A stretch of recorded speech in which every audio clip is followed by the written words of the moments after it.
আমার ঠিক পেছনে যে জায়গাটিতে দাঁড়িয়ে আছি সেটা হচ্ছে রেজুকাদের ব্রিজ। এবং একটু আগে এই জায়গা থেকে মেহরাবের লাশ উদ্ধার করা হয়েছে। 18 জন বন্ধু মিলে তারা যে ঝর্ণা দেখতে গিয়েছিল সেখান থেকে নিদর মরদেহটি, যে মেহরাবের লাশটি কিন্তু সেখান থেকে বেশি গিয়েছিল। এক পর্যায়ে কিন্তু তার লাশটি কিন্তু এখান থেকে উদ্ধার করা হয়েছে।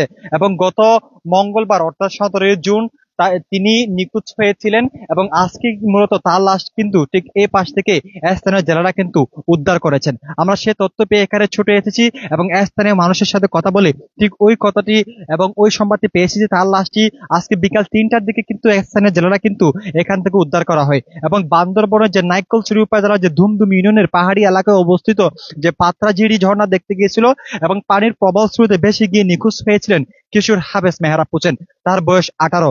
এবং 17 জুন মঙ্গলবার সকাল 6টার দিকে কক্সবাজার উখিয়া উপজেলার হলদিয়া পালং ইউনিয়নের 1 নম্বর ওয়ার্ডের মরিচ্ছা বাজার এলাকার বাসিন্দা এবং হোটেল ওয়াকিয়ার মালিক মঞ্জুর আলমের ছেলে মেহরাবের সাজ্জাদ সহ প্রায় দীর্ঘ 18 জন মিলে কিন্তু তারা যে যে পাত্রাজিরি ঝর্ণা দেখতে গিয়েছিলেন, সেখানে ঝর্ণা দেখা শেষে দুপুর আনুমানিক 1টা 30 মিনিটের দিকে তারা ফেরার সময় হঠাৎ চলমান বৈরী আবহাওয়া এবং পাহাড়ি ডলের পানি এবং খালের যে পানির স্তর বেড়ে যায় এবং ফেরার পথে যে পাশের একটি ঢাল ভেঙে গেলে মেহরাব পানিতে পড়ে যায় এবং এই মুহূর্তে স্রোতে ভেসে যান।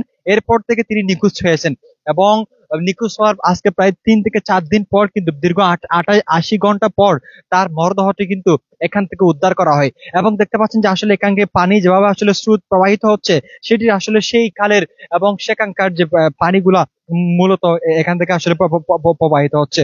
অন্যদিকে আরেকটি বিষয় বলা রাখি যে আসলে যে মেহরাবের মরদেহটি আসলে উদ্ধার করার জন্য কিন্তু গত 3 দিন ধরে কিন্তু তার পরিবার থেকে শুরু করে সব জায়গায় কিন্তু বিশেষ করে একদম চুরমার হয়ে গেছিল যে আসলে তার ঘটনা শুনে কিন্তু সবাই দুঃখ ভারাক্রান্ত মন নিয়ে কিন্তু অনেক জায়গায় খোঁজাখুঁজি করেছিলেন। এবং এক পর্যায়ে কিন্তু আজকে যারা কিন্তু 3টার দিকে, আজকে 20 জুন অর্থাৎ 3 দিন পর আজকে 3টার দিকে ঠিক এই জায়গা থেকে কিন্তু তাকে উদ্ধার করা হয়। এবং উদ্ধার করে যে তাকে কিন্তু স্থানীয় লোকজন এবং তার পরিবারকে খবর দেওয়া হয়। তারা কিন্তু এখান থেকে এসে তার লাশটি উদ্ধার করে বাড়ি থেকে নিয়ে যাওয়া হয়।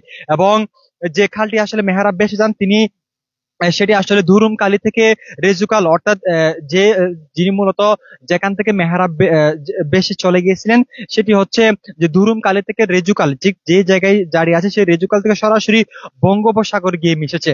এবং তিনি যে মেহরাব যে জায়গা থেকে বেশি এসেছিলেন সেটা থেকে এবং বর্তমান যে জায়গায় দাঁড়িয়ে আছে আমরা সেটা হচ্ছে রেজুকাল। ঠিক এই রেজুকালের ব্রিজ থেকে কিন্তু সরাসরি এটা কিন্তু আসলে সংযোগ স্থল, যেখান থেকে সরাসরি বঙ্গোপসাগরে গিয়ে কিন্তু মিশেছে এই খালটি।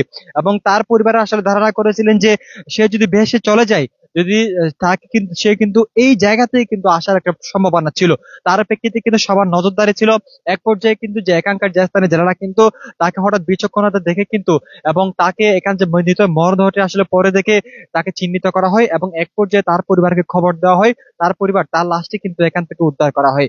এবং ঘটনার পরপরই যে স্থানীয় লোকজন এবং স্বজনরা কিন্তু উদ্ধার কাজে নামছিলেন। গত 3 দিন ধরে আসলে কোনো ধরনের তারা উদ্ধার করতে পারেনি। তবে আজকে শুক্রবার দুপুর 3টার দিকে কিন্তু তার লাশটি কিন্তু ঠিক এই জায়গা থেকে উদ্ধার করা হয়। যদি আপনাদেরকে একটু জুম করে দেখাতে চাই, আমরা ঠিক পাশে যে আসলে এই যে জেলেদের যে মাছ ধরা যে ট্রলার দেখতে পাচ্ছেন, ঠিক এই ট্রলারের পাশেই কিন্তু তার নিথর দেহটি পড়ে যেতে দেখা যায়। এবং ঠিক এইখানে কিন্তু আসলে তার নিথর দেহটি দেখা গিয়েছিল।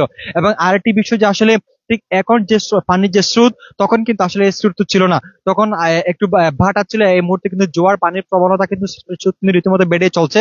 এবং এরপরে কিন্তু আসলে তার নিত মরদেহটি কিন্তু সেখানে পড়ে গিয়েছিল এবং এক পর্যায়ে কিন্তু সেখান থেকে উদ্ধার করা হয় এবং উদ্ধার করে তার পরিবার এবং স্বজনের কাছে হস্তান্তর করা হয়।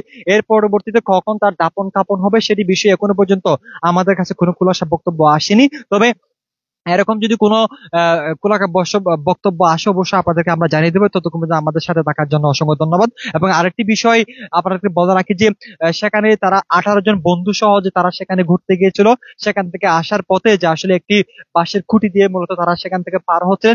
এক পর্যায়ে সেটি ভেঙে যাওয়ার ফলে কিন্তু তিনি আসলে স্রোতের সাথে বেশ যান। তাকে তার বন্ধুরা কিন্তু অনেক চেষ্টা করেছিল, এক পর্যায়ে কিন্তু কোনোভাবে আসলে তাকে চেষ্টা করতে সক্ষম হয়নি। এক পর্যায়ে কিন্তু সে বেঁচে যাওয়ার ফলে তার তিনি কিন্তু নিখোঁজ হয়েছিলেন। এবং নিখোঁজের প্রায় 3 দিন পর কিন্তু তার নিতর মরদেহটি ঠিক এই রেজুকালের নিচ থেকে উদ্ধার করা হয়। আমরা কিন্তু এখন সেই রেজুকালের নিচে অবস্থান করছি, এই মুহূর্তে দেখতে পাচ্ছেন। আসলে এখানকার রেজুকালের যে বর্তমান আসলে সংস্কারের কাজ চলতেছে, ঠিক এর পাশে কিন্তু আরেকটি ব্রিজ নির্মাণ করা হচ্ছে। এখানকার যে ইঞ্জিনিয়ার এবং এখানে যে কাজ কাজ করার ক্ষেত্রে যারা মূলত এখানে দায়িত্ব পালন আছেন, তারা কিন্তু সবাই তারা দেখতে পেয়েছেন তার নিতর মরদেহটি। এক পর্যায়ে তার পরিবারকে খবর দেওয়ার ফলেই কিন্তু তাকে কিন্তু ঠিক এখান থেকে উদ্ধার করা হয়। দর্শক, আপনারা আপনাদেরকে বলে রাখি যে সেখানে যে আসলে 18 জন বন্ধু মিলে তারা ঘুরতে গিয়েছিল, এবং সেদিন ছিল 17 জুন, মঙ্গলবার। তারা সকাল 6টা থেকে এখান থেকে রওনা দেয়, এবং তারা সেখানে পৌঁছার পর বন্ধুদের সাথে অনেক সুন্দর করে সময় কাটেন, অনেক আনন্দ সময় কাটিয়েছিলেন। এক পর্যায়ে দুপুর 1টা 30 মিনিটের দিকে বৌরি আবহাওয়া এবং সেখানকার পরিবেশ অনেক ভয়াবহ হয়ে গেছিল। এক পর্যায়ে কিন্তু সেখানকার যে পাহাড়ি ডলের পানি আসলে এসে এবং তাদের যে একটা জিরি, কিন্তু জিরি একদম ভরে গিয়েছিল। ওইখান থেকে একটু পার হওয়ার সময় কিন্তু অনেকটা রিস্ক দেখা দিয়েছিল। এক পর্যায়ে সেখানে একটা খুঁটি ছিল, সেই খুঁটি ধরে যখন পার হচ্ছিলেন, খুঁটি ভেঙে পানির স্রোতের সাথে বেশি গিয়েছিল সে মেহরাব। এক পর্যায়ে 3 দিন পর আজকে তার নিথর মরদেহটি ঠিক এখান থেকে উদ্ধার করা হয়। দর্শক, এই ছিল আমার হাতে থাকা সর্বশেষ তথ্য। এতক্ষণ পর্যন্ত আমাদের সাথে থাকার জন্য অসংখ্য ধন্যবাদ। তবে পরবর্তীতে যদি কোনো আপডেট থাকে অবশ্যই আপনাদেরকে জানিয়ে দিব। এতক্ষণ পর্যন্ত আমি ছিলাম আপনাদের মাঝে সাইদুল করিম আফনান, কক্সবাজার কণ্ঠস্বর।